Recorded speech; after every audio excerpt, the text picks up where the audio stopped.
Good morning. Happy New Year. It was interesting yesterday. I kind of thought about how I kind of wanted to dig deeper into what got me here. I think I've given bits and pieces and glimpses, part of a story, but not the whole story. And ironically, YouTube is really good about notifications for me usually. And one of my followers, which the whole name I'm not sure how it's spaced out, but Jed basically is what I'll say. And they said, I'd love to hear your whole story. And I was already like thinking that, and then that was just fantastic confirmation. And I was like, well, yeah, like let's do this. Like it kind of makes sense to do something like that around New Year's. And I'm seeing all sorts of stuff like it's not the real New Year's. No, it's not. Okay, whatever. But you can choose when you regrow or learn or whatever, or recap anytime you want. So a lot of people like doing that this time. And in a way, it does kind of make sense because this is a period of rest and kind of digging into yourself. And what better thing than to think about the journey that got you here. So it was really weird because that comment had been left a couple weeks ago for my last meditation, and I never saw it until yesterday when somebody else commented on yesterday's video, and I was like, how wild is that? And I was even talking to my husband about it. And so this may be kind of more lengthy. I'm also kind of on baby time too, so we'll see how far we get. Maybe it'll have to be 2 parts or something. But hopefully not. Let's intend otherwise. So it is cold. I got my hands in my pockets, even though I love talking with my hands. And so I guess I'll just kind of, and I want to preface this with, when I share my story, it's my story. I'm not trying to judge or this should have been done this way or this. It just is. This is what happened from my point of view. And I love my parents. I do love my siblings. There's lots of friends that are no longer friends, but I love them too. And I love them for getting me here and being this person who is me. And I think that was part of the plan. And I wouldn't undo those experiences because they got me here. And because they are allowing me now to be this amazing person, and in being this amazing person, I'm able to be the parent that I need to be to my children. And I think that's fantastic and amazing. And so I hope if anybody that knows me in real life and loves me is watching this, and they might go, oh, I can't believe you shared that, or whatever, or you feel that way. It just is, and it's still meant with love, and it's just meant with love. So anyway, I kind of wasn't going to go as far back because the original question was, what got you on your spiritual journey? What got you here? But I feel like that could be a very simple question, or it could be a very broad question. And there's a lot of physicality that got to my spiritual journey. And my spiritual journey, to me, started even in childhood because I had a deep sense of, I can remember freaking my parents out by saying things, and my mom wondering why the hell I knew something like that. And I think it taught me early on to kind of shut down and keep some of those things to myself, because clearly that wasn't what everybody else did. And other people too. I mean, it's, so I was a very imaginative child. I have a great imagination still, and or maybe I was inspired and I just was receptive and heard. But to me, the way that was safe to say it was an imagination. I think from an early age, I was never satisfied with myself. I was never good enough, the good enough daughter, sibling, etc. I had very high standards held for me for school, and it never felt, I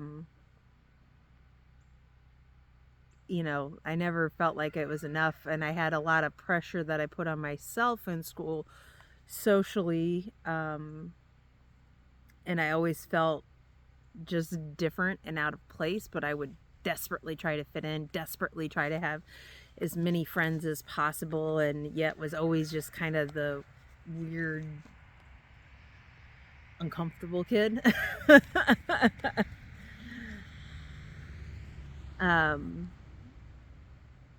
My parents divorced when I was in 3rd to 4th grade. They separated and divorced, and that was a really hard time. My whole idea of family and everything and love. And then I think I was really, even though both of my parents love me dearly, was still looking for love and looking for this idea of family in such a different way. I was raised Catholic, and divorce at the time, at least, and I guess still kind of is a no-no for the Catholic Church unless you can kind of buy your way out of it. And that caused numerous extended family issues and stuff like that. But I was always the person in Sunday school asking the questions that you weren't supposed to, and just never feeling satisfied with the answers. I can remember jumping at the chance to do my confirmation early, because in the Catholic Church you're seen as an adult once you've made your confirmation. And as an adult, I didn't want to go to Catholic Church or anything like that. In my high school years, I really got into Wiccan and ruins and all the stuff, and it freaked out my parents a little bit. And I sometimes think I was close to finding and being me then, but that's just not the way it was supposed to go. And I kind of doubled down into the world and was a very unhappy person. I became very depressed, had anxiety, and I was really trying to fit this, the cliche square peg in a round hole type of thing. Where I just wasn't me. I was trying to be what everybody else thought, and that extended into going to college. I didn't want to be, I wanted to be a mom. From the earliest inclination that I could remember, I wanted to be a mom. I wanted to be like what my mom did, and she stayed at home and took care of us, and that's exactly what I wanted. And so then the next logical thing was to be a teacher, because that was the other thing that I saw women do frequently all throughout the day growing up. And so I went to school and got my teaching degree, and when I was doing my student teaching, I realized I absolutely don't want to do this. I don't want to teach other people's kids. Other people's kids are nuts. I had a few bad experiences where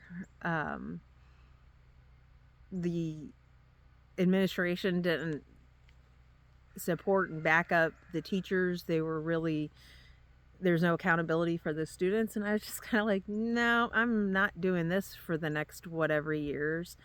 That just doesn't make sense. And I kind of rambled and drifted between different jobs. My husband and I met when I was at in college, and we just it clicked and it worked. And it's so weird because we're such different people from who we are now, that I just go, that had to have, it was supposed to be that way. You know, we tried to be Catholic when our oldest was born. I also I'm sorry, I'm kind of jumping around, but this isn't, I didn't really prepare anything. It's my life. When I was in high school, I had dated somebody else that was in a very conservative fundamentalist church, and I really liked that to an extent, because everybody had their role and their purpose, and it felt, balance isn't the right word because it wasn't balanced.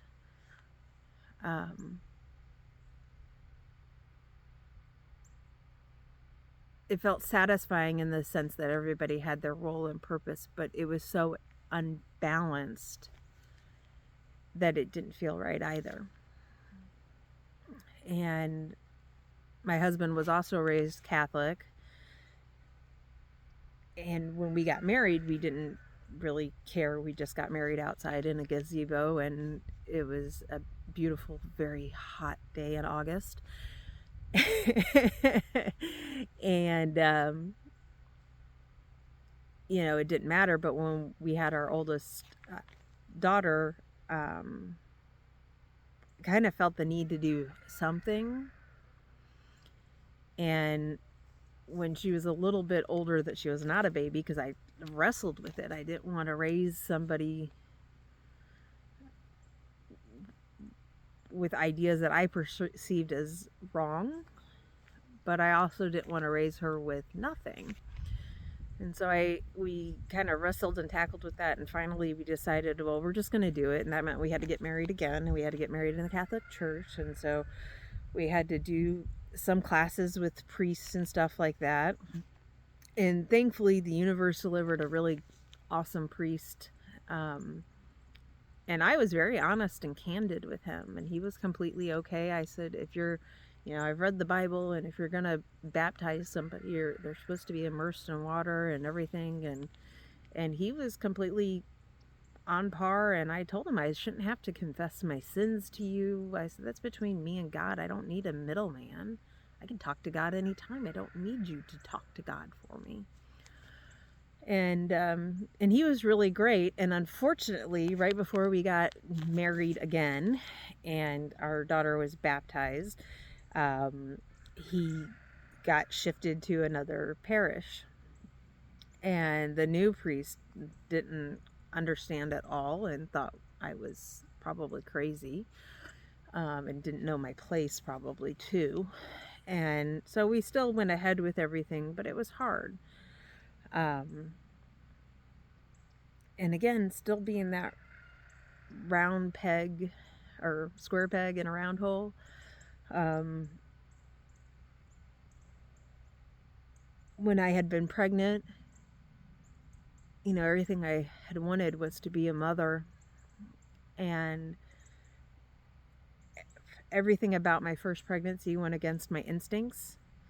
And, you know, my body failed me because I had a C-section, but it was because they induced me at 36 and a half weeks. And I mean, we could go into all the cascade of interventions and everything. And so, then my body failed breastfeeding. I pumped, but she was so early. She wouldn't latch. She had tongue ties. Nobody shared any of that information. Oh, just pump. It's the same thing. It's not. It's incredibly hard and difficult to pump, and nobody gave me instructions on pumping. So, um, I did what I could for as long as I could, and then, my body failed me again. And every instinct was constantly undermined by the mainstream logic and viewpoint. And go back to work, I suffered horrible postpartum depression, having to leave my baby. And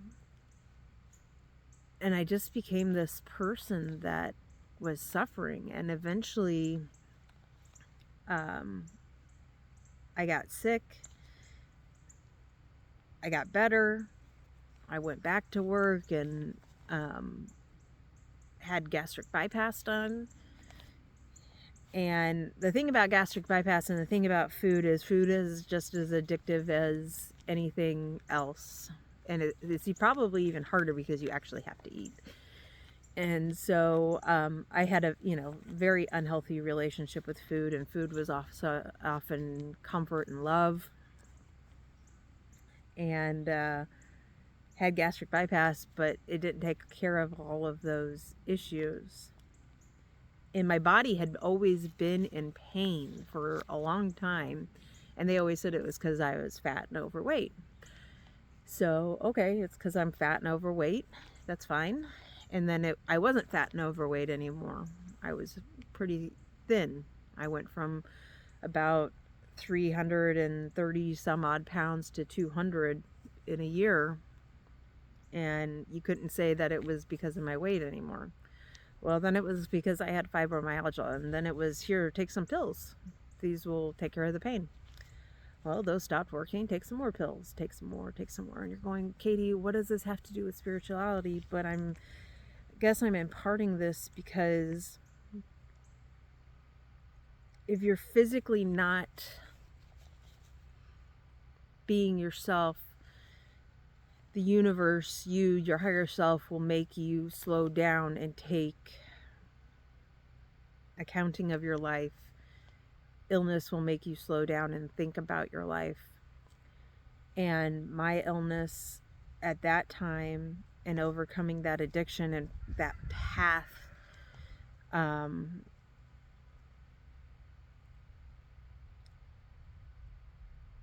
was difficult, but it got me here because once I found the right doctor who was like, I don't think you need to be on all this stuff. I think your pain has intensified because of these meds. And I went and got off all the meds. And remember, those are all things that were prescribed to me. I just took them like I was supposed to, and my pain got worse. But I was hiding I think the eating and the pills and all that stuff comes back to not loving me. Not wanting to look me in the mirror and deal with me. And that's very much part of your spiritual journey, because you're with you for the rest of your life. Literally. So once that happened, I found a lot of natural remedies for my pain, and I started taking deep stock and researching and reading so many books about childbirth and breastfeeding and stuff. And I soon became pregnant with my second child, and my first child and my second child were 7 years apart, if that gives you any idea on the elapsed time. And I really felt, my husband and I tried to see just having one kid, and it never felt right. And so I went back and forth and all around, and ended up in the natural community with those things, and that started to open my eyes to getting out of mainstream in many ways. And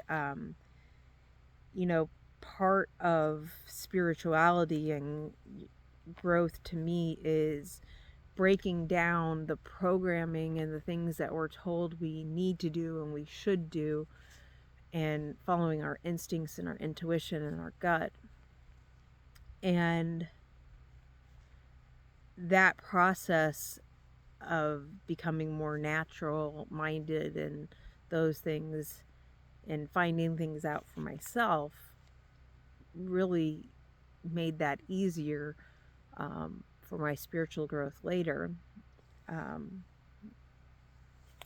I would kind of fast forward to, I had a third child and she was born at home. My second was born at the hospital as a VBAC. My third was at home as a VBAC. And soon after that, we decided we were enjoying gardening and canning, and let's get some more land and let's, go out and do this. And we sold our house. We sold our house really quickly. And we had setbacks like student loan things and stuff like that were really hard. And this isn't going to happen. We ended up living with my parents. We were supposed to live with them for a month, and we lived with them for 6 months just about, with 3 kids. Exciting. And yes, my mother still loves me. And she cried a little bit the day we left. And it was difficult, but it was a good time. And we decided finally to settle on a house in a small town in southern Indiana, so that eventually, when we could wait a couple years and try to buy land again, because we just couldn't find anything that fit our parameters, what told us, this is going to be it. And we settled in this town and we hated it. And it's you're envisioning this beautiful thing, and like going to Disneyland, and you're going to a county fair instead. And you can still have a good time, and it still can be wonderful, but we were kind of blinded by the grief of what we wanted. My husband and I were both depressed, and it was just a hard time. And you had to kind of dig yourself out. And we had our son, and then COVID hit. And what was slightly tolerable place to live suddenly became, I cannot do this for another freaking moment. Simultaneously, I found Lori Ladd and started watching her videos and started meditating, and was like, I am not staying here. I'm going to get our dream home. What needs to happen? And my husband suddenly said one day, this was probably 3 or 4 months after I found Lori in April of 2020. He's like, why don't we just buy some land and we'll just farm it on the weekends or something? We'll figure it out. Okay. So I started looking for land within an hour, because that seemed reasonable of where we were at. And I found the property that's across the street that's about 6 acres. And then I happened to notice that the land over here had a pole barn and more land and a pond. And we could turn a pole barn into a house. We don't have really any construction skills, but we could do it. And everybody thought we were crazy. We had done 2 bathroom remodels with help. And everybody thought we were crazy. And we had friends at the time that were like, oh no, you can do this. And that was our probably one branch of encouragement. And I was just like, this is it. This is going to happen. And there were things that you could call compromises, I guess, because there's an antenna tower for cell phones less than a mile down the road. But there's no GMO corn or soybean fill. There's a lot of trees in between me and any of that stuff. And so at the end of the day, it was about 17 acres of land. And this is what we wanted. And this is what I wanted. This is what I needed. I craved this isolation. And we got it, and it worked out, and it just started clicking. In 2022, which seems like a big jump forward, but I just kept working on my growth. I while we were living here, and there were times where, like, I had a spiritual download, and I felt like a light beam hitting me in my head, and I had a lot of accelerated growth. I knew about my past lives. I started channeling. I started doing different things, and that led to 2022. I went to a women's retreat. I had a lot of mentors that I met there, and it was another deep, expansive, awakening experience. I met so many beautiful women there who continue to this day to encourage me, and I encourage them, and we discuss our journey together. And my online community, thanks to those women, is so rock solid. And they've still popped up. My doula for baby number 5 was one of those women. She's a beautiful mentor, and I love her. And they have such a special place in my heart, and I love them.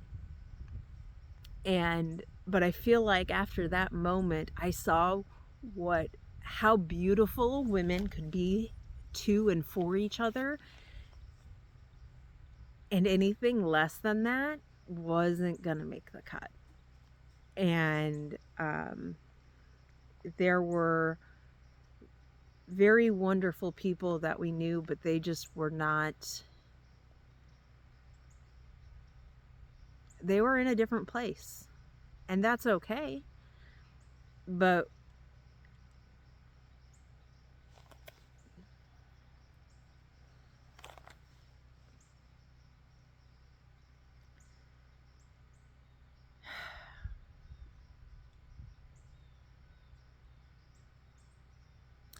sometimes you just can't be in that place anymore. And that was a big lesson in self-love,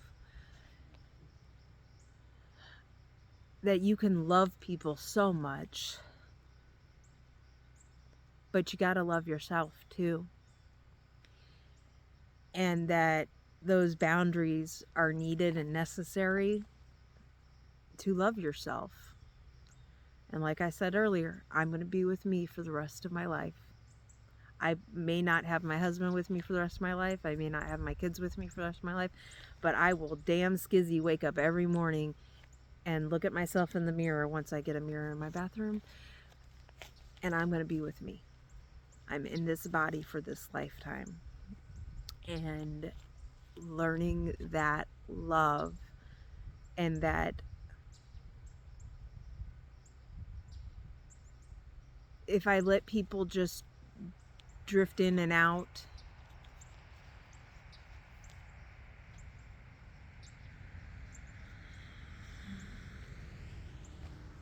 when I needed something more, and when I was honest and I articulated I needed something more, or when I felt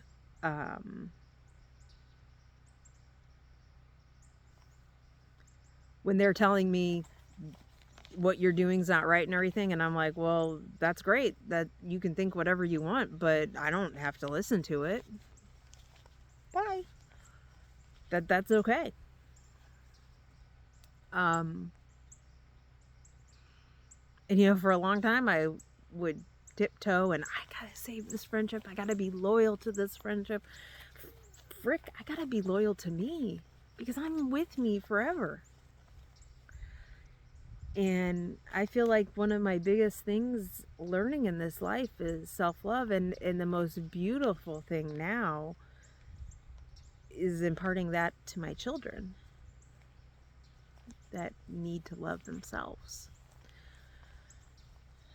This last year in 2023, as many of you know, and I think I started my videos in 2022 after the retreat.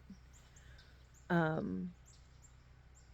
just felt called to do it and like told, you need to do this. Okay.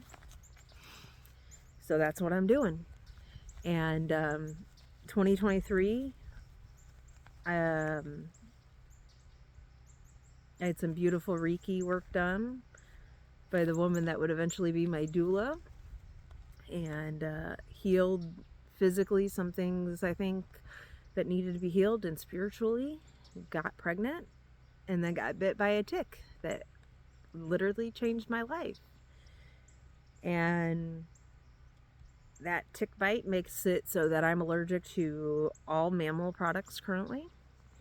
It got so bad, the acupuncture says from the pregnancy, maybe kind of sent it into hyperdrive kind of thing, that even smelling pork or beef cooking would give me symptoms. Touch, like my kids having greasy hands and touching me, or cheese on their hands and touching me, would make my skin burn and feel like I was on fire. There would even be a mark on my arm for a long time, even if I used soap and water to get it off.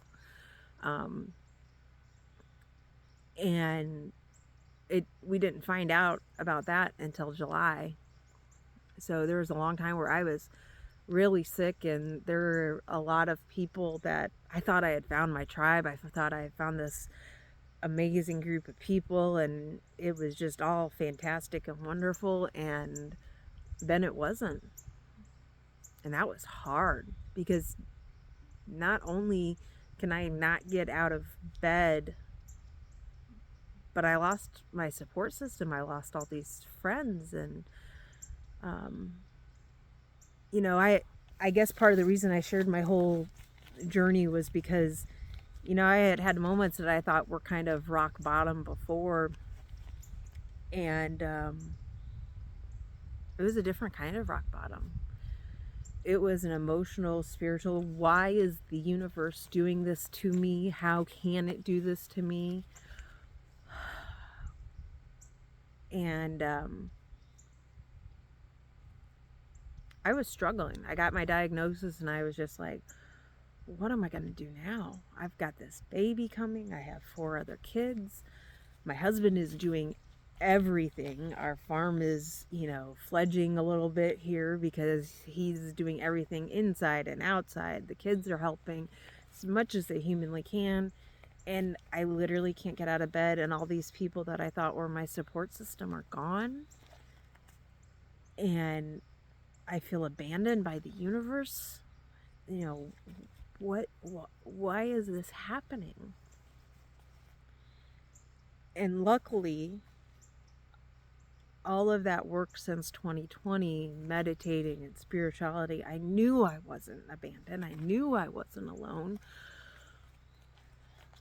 But it's so easy to fall into those old patterns and habits. And I had a friend that I had just made over the years, and she made a post, and I was just in such a place that I was just like, what the hell are you talking about? And she's like, message me. And she messaged me, and she introduced me to Abraham Hicks. And it was that last puzzle piece that I needed to complete this transformation. It was like, aha, I get it. And then suddenly everything just click, click, click, click, click, clicked. And so, you know, I thought I wasn't going to have my home birth, and then suddenly we had the money for the home birth. It was amazing. And we were going through, we have a family journal book where we say our affirmations or things we want. We do it every 3 to 6 months, something like that. And it's always fun to go back through that book and see all the things that have come true, and getting to put that in as coming true, because the last time we wrote in that book was in August of 2023, and there we were in December. and baby number 5 had been born at home, safe and sound. And it was just this beautiful thing, and seeing and knowing how it works and how we're creating all of this stuff and how magical, and we're gods in these human bodies, and we're told we can't do anything, and that, oh, that's just the way life is. Fuck that. No. I'm creating my reality. And I know I'm out here, and I know that tick bite happened for a reason, and everything. I'm here because it is so much easier to do it here than anywhere else, because it's my terms anytime I'm on my land, all the time. When I go into town, there's, society rules and stuff like that, and most of the time I behave myself, I guess, fairly well. But there's even now, like, somebody said, oh, how old is your baby? He's such a cute little boy. What's his name? And I said, Steve, or something like that. I mean, I just, like, it's not a boy, it's a girl. She was, probably wearing purple or something. And Steve, like, because I don't care. They're just being nice or whatever. And, and it's okay. It doesn't matter. It was kind of creeping me out. We were in a weird hallway, and it just didn't feel right. I didn't want to tell him my baby's name. So I'm going to go with my instincts. And that's the beautiful thing, is how much this journey I've learned to trust myself and love myself. And my husband and I were even talking about it, and he's like, well, for a long time you weren't taught to love you. Because I was telling him about, in the video yesterday, about how much, he talks so well about himself, and how, there's sometimes in my life I would say, oh, you're so self-absorbed. Okay. You think really highly of yourself, so what? That's awesome. Love yourself. So that's my journey here. And now I know I can create anything, and it's beautiful. And it doesn't mean there's not hard days. There's still days that are tough. There's still days that the food stuff with the alpha-gal syndrome is overwhelming. I can't eat enough protein, and I've got a newborn, and and I struggle. And yet I don't, because I know it's just a bad little moment, and that it will shift, and I can get right back into me, right back into who I am, my happy spot, and create, and just know that this is gonna go away, and it's gonna be okay. I'm always okay. I'm always taken care of. Look at my history. I have always been taken care of. It's beautiful.